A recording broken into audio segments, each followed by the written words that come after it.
Serial मन सुंदर में यहाँ पर रूही सारे कमरे का सामान उठा रही है। जितनी पुरानी तस्वीरें लगी हैं जो नाहर ने उसने एक साथ मिलकर लगाई थी वह निकाल रही है, और हर तस्वीर के साथ उसे अपनी याद आती है कि कैसे मैंने नाहर जी के साथ ज़िंदगी शुरू की थी, उनके साथ में घूमने जाती थी और उनके साथ वह सीता जी बनी थी। वह लहंगा भी वह निकाल कर रख रही है क्योंकि दादी ने कहा है कि नाहर का कमरा बिल्कुल ऐसा कर दो जैसा पहले था, और उसे लगे ना कि इस कमरे में कोई और रहता था। जो दोनों ने मिलके पेंटिंग बनाई थी वह भी निकाल लेती है रूही, और जैसे ही पेंटिंग निकालती है वैसे ही वह कार्टून में रख देती है। उसे याद आता है कि जब पेंटिंग बनाई थी तो मैंने वादा किया था नाहर जी से कि हम दोनों एक दूसरे का ये रिश्ता कभी टूटने नहीं देंगे, और एक दूसरे के हाथ में हाथ रख कर वादा किया था, लेकिन नाहर जी सब भूल गए हैं। मैं उन्हें याद दिला दूँगी, मेरे कान्हा जी मदद करेंगे। और उसे लगता है कि शायद उन्हें सब याद आ जाए, और ये पेंटिंग भी हमने तभी बनाई थी,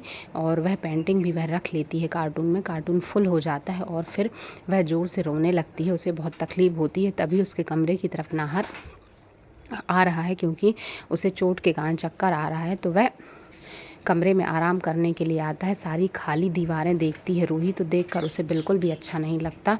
उसे लगता है कि इस कमरे में हम दोनों बैठते थे और साथ में बातें करते थे, अब मुझे यहाँ से निकाला जा रहा है, ये क्यों मेरे साथ हुआ है।